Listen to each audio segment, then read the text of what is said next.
What's up, Let's world? go. What do you do when devastation invades If you your know life? the truth, it'll make you free. How do you move on? And whom the sun sets One free day your life is is free fine. indeed. 24 hours, everything has drastically changed. As difficult as it may be, we must evaluate what is lost and what is left. Trapped in the bondage of what you used to be. Yeah. In the Son of God, there is liberty. You can be free.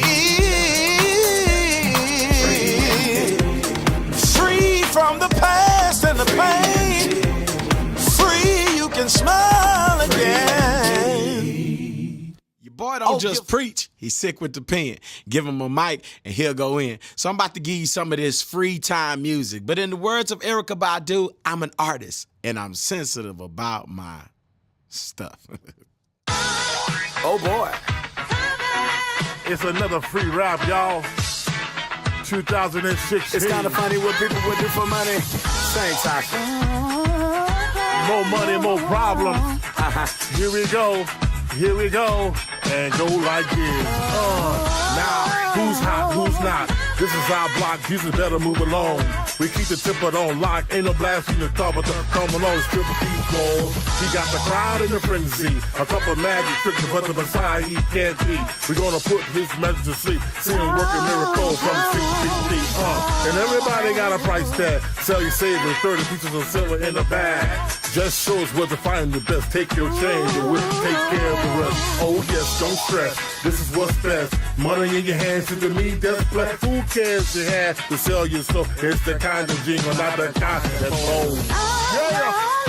What he wants from me. I want to give my life, but not my money. That's kind of funny. Life just makes it sweet. It's like the more money we come across, the more money we need. I can't lie, his movement is kind of fly. First miracle, how we turn water into wine. We can't seem to ever catch him doing wrong, but the man gotta go cause he just don't belong. He walk around forgiving people of sin. Now he's the son of God, what he been smoking? We gotta catch him slipping, we gotta get that work, cause he got too many people leaving my church. He said he came to fulfill the law, but he's healing on the Sabbath, got people with bad habits. All we need is a snake, I mean a follower, willing to do anything for $1. And you can have all the finer things, but the sack of silver got plenty of strings. All you gotta do is betray your king, but it can cost eternal life is what he's offering. Huh? I don't know what he wants from me. I'm willing to give my life, but not my money. Don't touch my money, God. Maybe this life just makes us greedy. It's like the more money we come across, the more money we need. J-U-D-A-S-S, carry it. The treasury bag, I carry that. Like big boy jeans, my pockets fat. But I'm rolling with Jesus and he ain't hip to that. This team too clean, living the bum life. I got hopes and dreams, Donald Trump like. That kind of life, low class, just ain't for me. I'm trying to come up like George and Wheezy. The Sanhedrin Council trying to pay me. All I gotta do is tell them where it gon' be. That's easy, go to Gethsemane. Jesus loves to pray without ceasing. I know what y'all thinking, he trusted me. But if it were you, you would do the same thing. You wanna know how I know? Cause you don't tithe. You spend all your money on cars and clothes, right? That means money over master, frankly. That makes you a sellout just like me. That makes money over master, frankly. That means you a sellout just like me. But for right now, I gotta go. Walking out the door with my pockets on swole. Gotta keep this little deal on the low. A little kiss in the garden so nobody knows. Oh, let's go. What's from me? Yep. I'm willing to give my life, but not my money. Mike Melter. This life just makes us Free the track, flipper strikes again. the more money we need. I don't know what he wants from me. I'm willing to give my life, but not my money. Maybe this life just makes us greedy. It's like the more money we come across, the more money we need. This has been another ALC production. I mean, just when you think it can't be done, no doper, we come along with it. That's right. I'm feeling like I should have on a shiny suit right about now, though, homie. You better work your lows, though. And you're welcome. All right, so check it. It's Pastor Free, and this week we're going to do our Free Indeed Friday a little different. I want every fourth Free Indeed Friday, I'm going to have what I call Facebook Free Indeed Facebook Fellowship. We'll do it like that. And I'll have a special guest in today. I'm uber excited because I got my, our covenant brother for over 20 years, Pastor John Rector III, pastor of the Antioch Baptist Church in Waco, Texas. He's in the house with me today, and so he's going to jump in on the dialogue, and so I'm super excited about that. Bro, I'm going to let you introduce yourself. Tell me something about yourself. Well, tell the people I know everything there is to know, and if I were to tell it all, you might not have a church. What's up with it, everybody? Excuse my covenant brother D Free for being himself. I hate him. But anyway, I'm J.J. Rector III. I am the senior pastor of the Antioch Missionary Baptist Church in Waco, Texas. We are a church where the word is explained, worship is exalted, and witness is empowered. Antioch Missionary Baptist Church is a church where everybody is somebody. I'm a father of 3 amazing sons, J.J. Rector IV, Javion Maurice, and Josiah Prince. Talk your talk. I affectionately call them Daddy's Roaring Lions, and I can't wait to see them this coming Friday. But anyway, I'm glad to be here with my brother, and he let me come on here and jump on his podcast interview to just dialogue with him right quick, and I appreciate his time. That's what's up. He's such a modest brother, but he's one of the most gifted preachers in our country, definitely of my generation. And he's got a book, a manuscript that he's been working on to come out in April. Called Shepherd Wounds. Tell us a little bit about that real quick. Shepherd Wounds is a piece that the Lord gave to me at the end of, towards the end of 2018, as I begin to chronicle my journey and just go forward through my experiences, mentally and emotionally. The Lord gave me something to contribute to the kingdom for brothers that find themselves between pastorates. And it's a untapped market, so I believe, that has not been addressed from the perspective of spirituality and scholarship.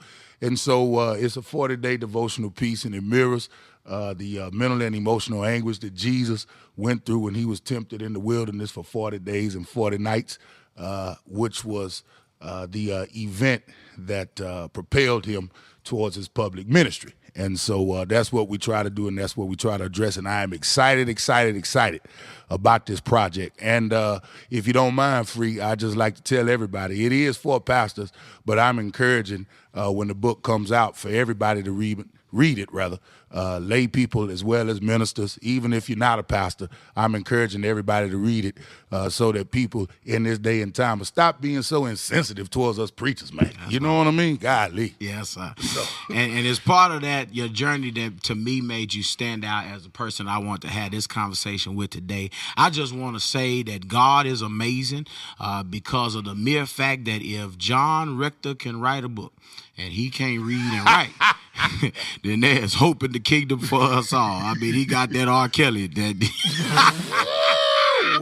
Y'all can see me about the clown. Listen, this is a little different. Like I said, every fourth Friday, we're going to try to do our Free Indeed Friday, this format, so it'll have a visual aid. We in here chilling. We did our best we could do to kind of clean up so we can look like something for those of you who will be watching this visually as we indulge in this conversation. So I'm looking back on a Facebook post I made April the 4th, 2016, April 4th, 2016. And the post was this: I pray this will be a blessing. Time and placement, or more specifically, the will of God, means everything. Once you accept the fact that there will be people who are less gifted, less anointed, less prepared, and even less grateful that may be experiencing greater success than you, you will experience greater peace. Sometimes success has nothing to do with your effort or your anointing. Sometimes it's not your season. Other times it's not his will. Everybody can't be the top person. Everybody can't be number one. Everybody can't have the most money or most members. Therefore, we must redefine success in terms that matter to God.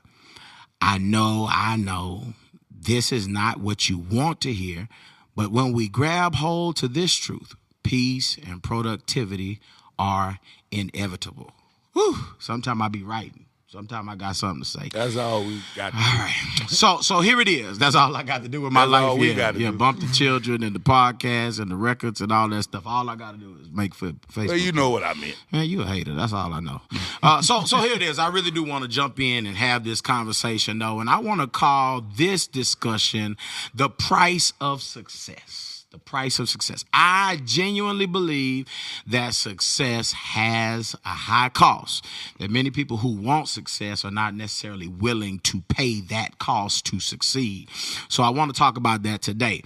But before we delve deep into it, the first thing we got to do is define success. If we were to try to come up with a definition of what success looks like, what would you say, bro? Well, to me, I would say success, a mere definition of success is, to me, failure turned inside out. That's what I would say success is. And the reason why, Free, I say that is because I'm just speaking out of the context of my experience. You know, me and you, we've been on the preaching pathway all of our lives. We knocking almost on 30 years of preaching. My Lord. Just about 13, 14 years of pastoring, however many years. I mean, I done lost count now. But anyway, what I am saying is that being that we ministers, we were taught early on that in order to be productive in pulpit presentation, not only must we be able to conduct grammatical and historical and contextual research from the text, but out of the wealth of our own painful and joyful experiences in life, we are able to produce a sound expository piece concerning the scripture of our choosing. And so with that, you are amazing. This dude is, I be thinking he remedial when we just kicking it, but when he start talking that talk, boy, you sound like a Yale scholar. man, look here. Go somewhere.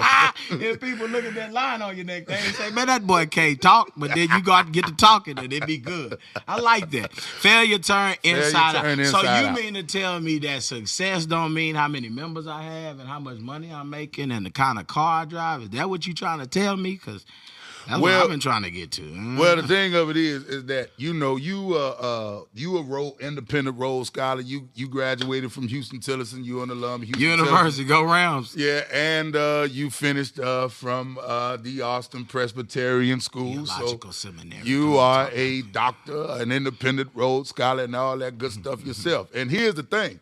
What I was thinking about earlier in reference to what you just asked me is my father and C.L. Jackson out of Houston, you know, S.M. Wright out of Dallas, Manuel Scott, all of that class of preachers.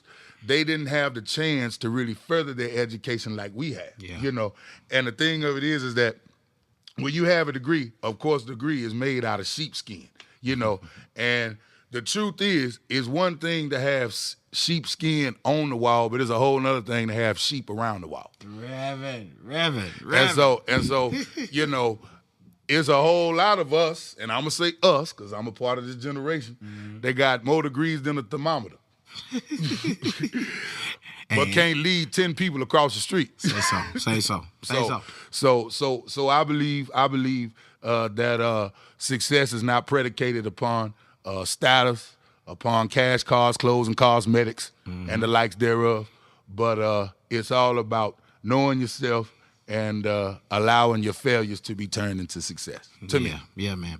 And I also would say success is if I'm doing what God has called me to do, right? I can be doing 10 million things, but if none of them are hitting the mark of what God actually called me to do, then is that success? What is that old saying that says, jack of all trades, but master of none? Wow. What if I'm the jack of all trades and have the master in none? Okay. Let's keep it moving. We ain't got all day. But I mean, yeah, we might have to have a part two. The second thing, so I want to ask you, bro, reflect on your biggest success and your biggest failures in life so far. Wow. I know I'm going for the jugular. That's a juggler. Somebody right gonna there. be helped though. Let's do it. My biggest success, this may sound rather paradoxical and oxymoronic, but at the end of the day, I just got to be true to me. My biggest success to me was the way I walked through my divorce. I was married 13 years to the mother of my three Lions. sons, my roaring lions. Symbol. That was a situation where I can just talk candy about it. I tried to make the marriage look like something that it wasn't. And no offense to my ex-wife. We are friends. We have a working relationship as it relates to the welfare of our children. But looking back on that situation, that was something that I tried relentlessly to not go down in my life. However, when the situation was dealt, how does that thing go? You play the hand that you dealt or something like that? Well, so since that hand was dealt to me, I had to do whatever I had to do, mentally and emotionally, above all spiritually, in order to make it to the other side of through. And so I would say that my greatest success to me is how I handled that season of my life. Okay. What about your failure? Well, my greatest failure in life, and this is another thing that may sound oxymoronic, but it's true. It's the truth. Greatest failure is that, and everybody out here listen to me, especially preachers that aspires to pastor. Especially. My greatest failure in life was I started pastoring too soon. My Lord. Way too soon. When I look back over that season of my life, for real talk free, when I look back over that season of my life, I should have stayed put in the academy. I should have stayed in Richmond, Virginia, and continued my postgraduate work in Richmond, Virginia, on the campus of STVU. And if I couldn't stay at Virginia, I've thought about this. If I didn't stay at Virginia Union, if I was going to go back to San Antonio, I should have went right back to Antioch Missionary Baptist Church. Dr. E. Thurman Walker was the pastor then, who was my father's successor. I should have went right back there and stayed put until I was ready and certified for pastoral ministry. Let me tell you something out there, young preachers. Just because you can line a hymn, just because you can crank it up at the end, and just because you can stir people emotionally does not mean you are ready to shepherd the people of God. Yeah. And so I am very, very transparent when it comes to that, because I hear, a lot of reviews about, J.J. Rector III. Now, matter of fact, Free, we at the place now in life, it's happened to me a couple of times where some young preachers that come up to me and say, hey, man, can I take a picture with you? You one of my favorite preachers. I'm like, wait a minute, what, me? That's because you look like Slim Thug. Wow. Slim Thug, their favorite preacher. But, we've been the young boy preachers all our life. Yeah. We've been the young preachers all our life, and we never, thought or imagined in this season that'll be coming. Yeah. And so since that is coming my way right now, I just want to make sure that I just let brothers know, especially young brothers, look here, take your time. Do not try to be like your pastor. Take your time. Even if you got a father that's a pastor, and I'm a legendary preacher. I come from a long line of preachers. You ain't a legendary preacher. I'm not a legendary. You come from a legendary lineage. Come on. Be quiet. Now, your daddy was a general among generals. I'll give him that. But you just a general in training. I'm just a peon trying to stay above the water. And K-Swim. Rector be in the pool with a rubber ducky around his waist. Anyway, so look, check this out. I feel that. I feel what you're saying. Yeah. And I struggle with even labeling something a failure, because I'm one of those all things work together type of cat. So I believe even the things that were not God's will for my life, he took it in his hand and turned it into victory. But if somebody were looking at my life, they would probably say one of my biggest failures was having my oldest son out of wedlock. Surely that was not God's will for my life, but it was through that that I kind of surrendered to the will of God in a lot of ways, not just in marriage, but in ministry. I believe the church that I lead is a product of that season of my life where God had to show me how self-righteous I had been. So my biggest failure literally pushed me into my biggest success. I'm proud of the church that I pastor. I'm amazingly proud and loving of the family that I've been gifted. I'm surrounded by amazing people who love the Lord, love me, and do ministry. So God literally turned a dark moment in my life into victory. Yeah. And a ministry that I believe that breathes life into many other people. So I'm grateful for that. But success has its costs. Yeah. And so as young pastors, we're still somewhat young pastors. Somewhat. You got gray in your beard, but you're still a young pastor. You do too. Yeah. I'm just made 10 years. How many years have you pastored? I know. This year will be 14. All right. So 10 and 14. We're still in the game. Still young pastors. We don't have the 40 and 50 year testimonies as some of our heroes, but we definitely are not novice to this. And the idea is, what has success cost you? If you had to say whatever level of success you had as an evangelist, as a father, as a community leader, as a preacher, pastor, what has it cost you along the way? Definitely a lot of public scrutiny, a whole lot of public scrutiny. I've lived through a whole lot of things that many people in this season are committing suicide behind. I don't know if that was me and you having this conversation the other day. I was speaking with one of my staff persons just this morning in reference to seminaries now actually giving psychiatric evaluations to see if graduates are emotionally stable enough to handle pastoral ministry. Right. And surprisingly, the failure rate is outrageous, where people are able to do exceptionally well in seminary, but are failing the test concerning being emotionally secure and stable to effectively be in pastoral ministry. My Lord. And so I've lived through a whole lot of public scrutiny. Matter of fact, I talk about it in Shepherd Wounds, and I talk about it in a segment in the beginning of the book where a lot of the scrutiny that I had to live through, the most painful thing for me to endure was that my family looked at my seemingly irreversible failure and treated me as if they wished I never existed. Wow. And that was some of the most painful and agonizing moments that I've experienced. I deem it as the midnight of my manhood, and it was. What you in now? Oh wow! I'm in the morning of my prime. God bless your heart. God bless your heart. The morning of my prime. Well, your worst public scrutiny of all is when I get to talking about you, Doc, because I be on you. But I want the world to know why we doing this podcast together. John Rector is my brother. He gonna always be my brother. When I talk crazy to him and he talk crazy to me, y'all might think it's some beef, but it's all love. I really would go through the fire for my brother, and I'll talk about him, but you better not talk about him. And hey, let me say something else before you move on, Free. I want everybody to know this out there in social media land.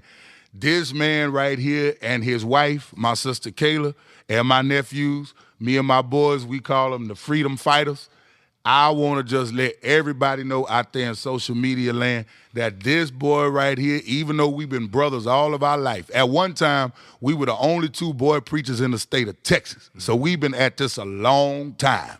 But what I really want to say is that my brother and his wife, their marriage, it reminds me of my mom and my dad's marriage. Wow. I mean, their marriage is one where, you see the movies, you see the books, you see ALC, you see the podcasts, you see the records, you see the albums, you see Free evangelizing, you see him traveling and everything like that. He's very creative. He's a genius at what he does. But I just want to let everybody know, I talked about the success as far as me handling my separation and my divorce, been single going on 4 years now, and the Lord has blessed me with the queen of my destiny. She knows she is out there looking at it. But anyway, what I want to say, Mommy, no. I love you, girl. Jocelyn D. Hall. Yeah, I'm calling names. I want the world to know I love that girl. Jocelyn D. Hall. Love her. Brother. Anyway, but this pastor and his wife, they literally picked me up and taught me how to walk again when I first went through my separation and my divorce. I never will forget, and I'm just going to try to make this quick, that when I moved into my mother's house, when I was told that I needed to leave and never come back no more, I had my clothes and I had my books. And I fell down on my knees, and I never will forget, I quoted that verse in Jude chapter 1, 24 and 25, now unto him who is able to keep you from falling. Unto him who is able to do exceedingly and abundantly above all that we can ever ask or can even think. Unto him, the only wise God, be all power, majesty, and glory, both henceforth now and forevermore. Amen. As soon as I said amen, my phone rang, and it was my brother on the other line. Matter of fact, he knew why he was calling me. I could barely say hello. And the words that he said to me on the phone was, man, we've been brothers all our life. You down right now, but you one of the most gifted preachers that I've ever met. I ain't gonna let you fall. I got you, bro. And it's going on 4 years. Three or 4 years? Yeah. Yeah, going on 4 years now. And I'm telling you, what he and my sister Kayla have done for me and my nephews, I'll forever be indebted to them. I'll forever be. Matter of fact, I tease the members of ALC. I say I'm a beneficiary of the homeless and outreach ministry of ALC. And that's real talk. Real talk. Real talk. Oh, bless your real heart, talk. John real Rick. talk. Can I say one more thing for real? We got to move on. No, you say one more thing. Okay. It's your day today. All right. Matter of fact, my brother, he rolled up to my house, y'all, and he called me and said, man, Rick, I just want to come and chill with you tonight. So he came in, we knocked down a couple of boxes of Popeye's chicken, and that's when the Bobby Brown story aired for the first time. Now listen, what's crazy about the Bobby Brown story, y'all listen. Bobby Brown, the story aired September the 4th. That was the day I got married in my daddy's church. My Lord. September the 4th. When the Bobby Brown story aired. The Bobby Brown story aired, me and D-Free, we ate that chicken and we sitting back and we chilling. And when the first commercial break came on, my brother looked at me and said, Third Rector, you're the Bobby Brown of the black preaching community of the state of Texas.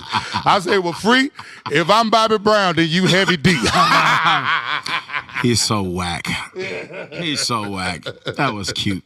Anyway, so the question for those of you who got lost in the muddy waters of his comic aspirations, I asked about the price of success, and for me, I will honestly say success, for whatever level of success we have achieved, definitely has cost some relationships.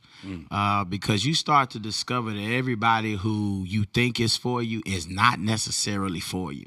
And some people are with you as long as you're down, as long as you're not doing anything. And so I'm grateful that God has kind of taught me that lesson, that everybody can't celebrate with you.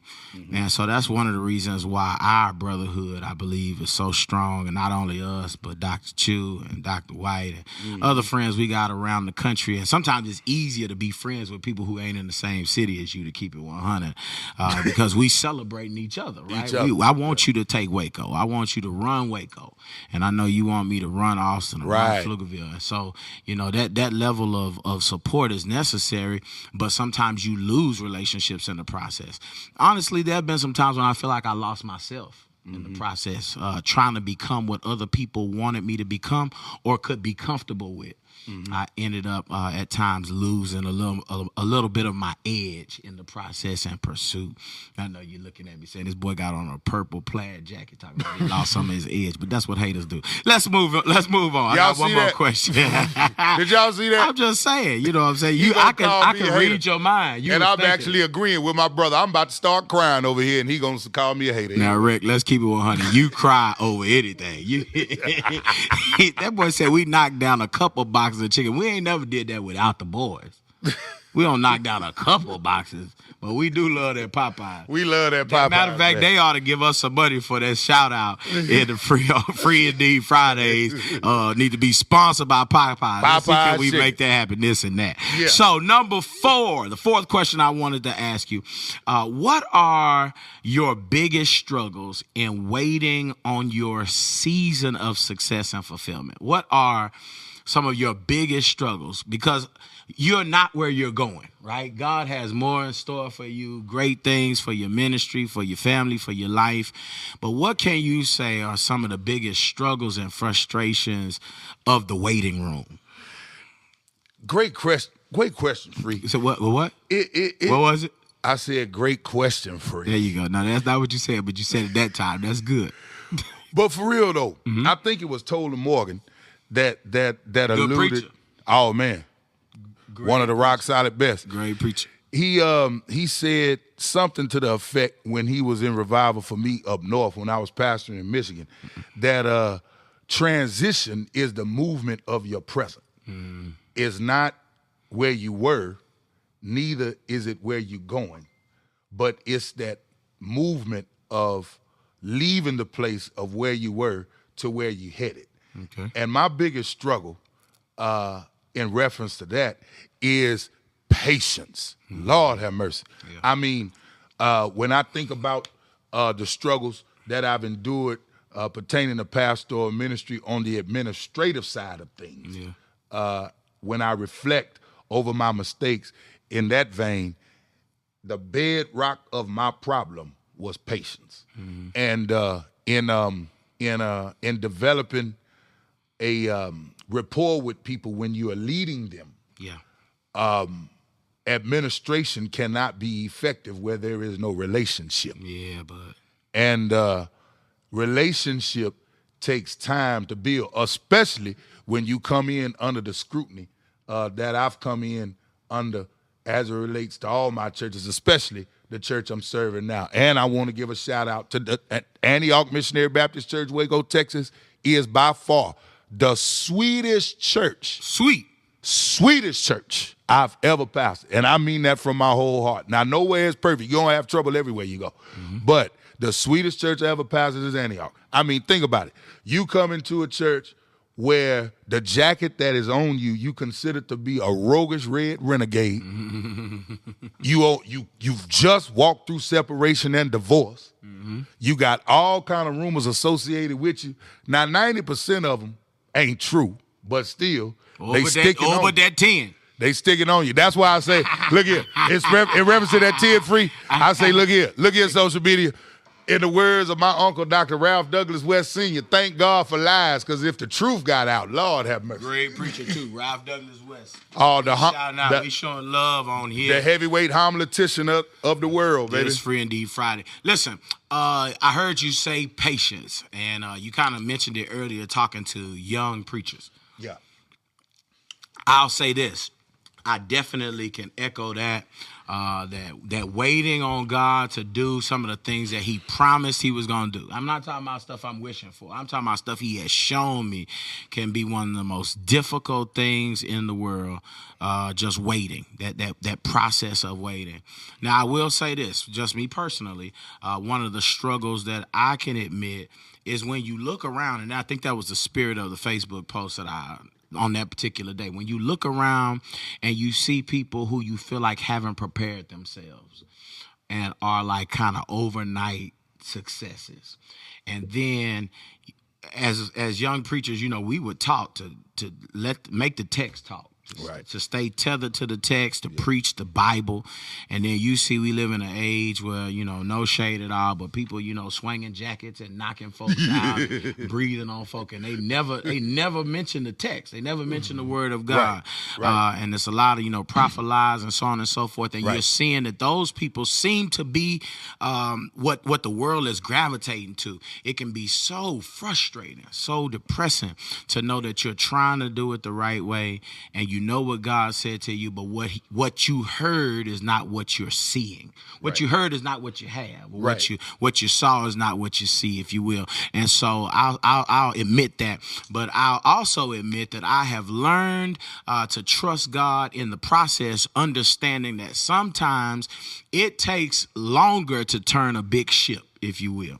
I'll never forget, I was real low one particular day, struggling, and Chu sent me a meme. It was like a elephant, and it kind of talks about how an elephant gives birth. It talks about how when dogs have babies, they get pregnant and they have a litter of a whole bunch of little puppies, and it seemed like, they get pregnant and they give birth quickly. And then the picture was like this elephant was pregnant, and it seemed like he had been pregnant so long, people started to question whether or not she was even pregnant. Mm-hmm. And then the meme goes on to say, but when the elephant gives birth, it hits the ground and the ground shakes. Mm-hmm. And so when you're going to give birth to something that's big, something that gives impact, something that's life and culture changing, you may be pregnant a little longer. Right. And so sometimes that process of waiting on God to bring us into our season can be frustrating. But when you know it'll be worth the wait, right, then it keeps you encouraged in the wait. Right. Man, right. I don't want to cut off. Can we do one more question? Sure, man. Got time before you I got time, man. To the sweet people. Yeah, I got time. Sweet people. But I wanted to add an addendum to what you just lifted. Okay. That in reference to the present day cultural climate of ministerial calisthenics. I think about that text free in Proverbs 14 that says, there's a way that seemeth right to a man. Yeah, man. But the end thereof leads to the road of destruction. Yeah, man. You know, and what starts out real excited and very popular, and the list goes on and on and on. Right. The thing of it is that when a storm comes, because when you in pastoral ministry, the reality is that either you in a storm, coming out of a storm, or on your way into another one. Yeah. And the thing of it is, I believe another reason why so many brothers, you know, have taken their own lives and just quit in ministry is because their intention and their reasoning for doing and being involved in ministry caused them to view or perceive their identity through what they had in ministry. And when their ministry crumbled, they crumbled. Yeah. And what I want to say to pastors that's watching this right now, if you're in your season of waiting and you having some trouble at your church, you having trouble getting administration traction and things of that nature, what you need to know and believe, and this is no slight to no church or anything like that, but pastor, let me encourage you. You need to know that just because your church ain't growing don't mean you not growing. My Lord. And when you understand that, then that'll keep you mentally and spiritually and emotionally abased to be able to take whatever you got to take, because the reality is when you're pastoring, you have to have the mind of a scholar, the heart of a child, and the hide of a rhinoceros. And I'll leave that right there.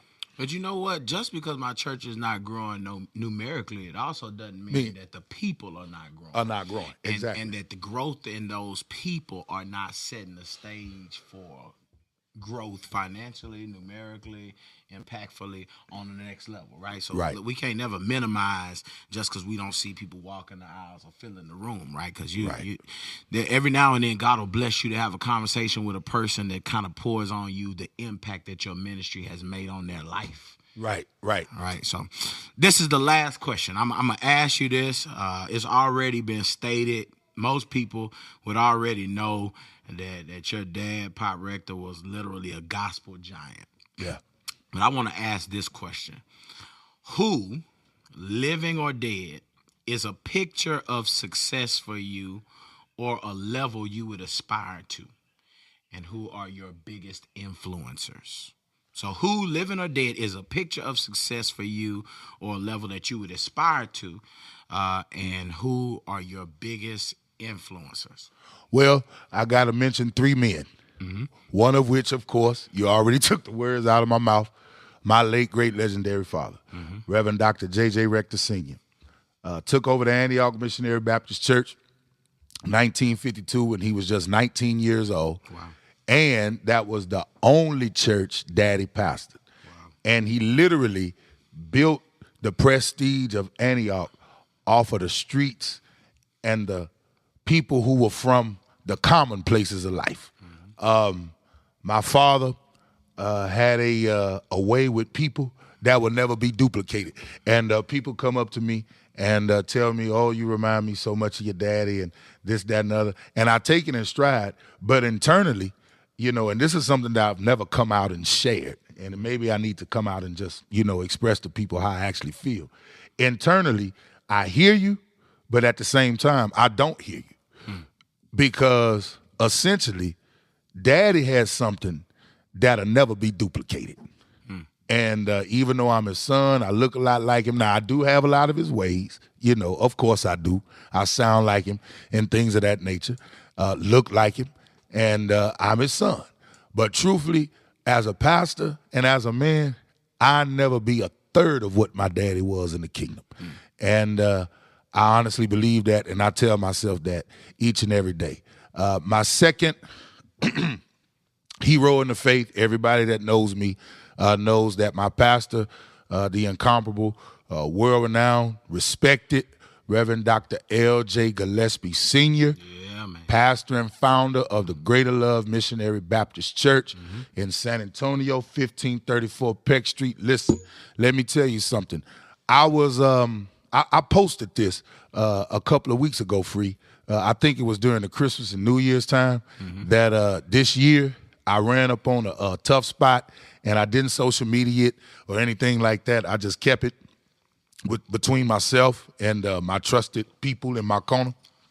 And I drove to San Antonio, and I made an appointment to talk with Pastor, and he said, okay, son, come on. And so I went to my pastor, and I said to him when I got to San Antonio, I said, man, Pop, I said, I'm slipping, and I don't want to slip, but it's like I'm slipping, and I can't control my falling. And I don't understand what's going on. He said to me, he said, well, son, let me tell you something. For years, you've been writing checks with your gift that you now got to cash with your life. My Lord. That was the realest expression of wisdom I have ever heard in my whole entire life. And for anybody who knows Dr. Gillespie, you know that he's an itinerant preacher. He's respected all over the world. But at the same time, he sits with kings and queens, but he never loses his common touch. Everybody that he pastors and shepherds at Greater Love Missionary Baptist Church in San Antonio, Pop makes them feel like they are his one and only member. That's the kind of love he has for everybody. So I got to, that's the big chief. That's who I look to, and I love him.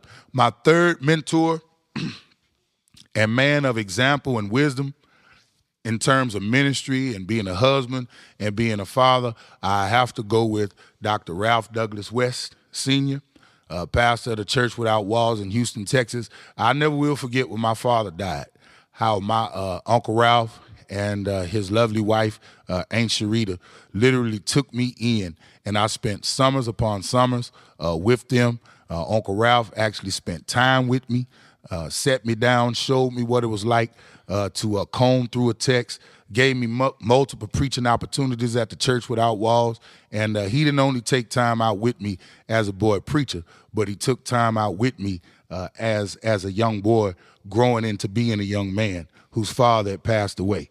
I'll forever be indebted to him for that.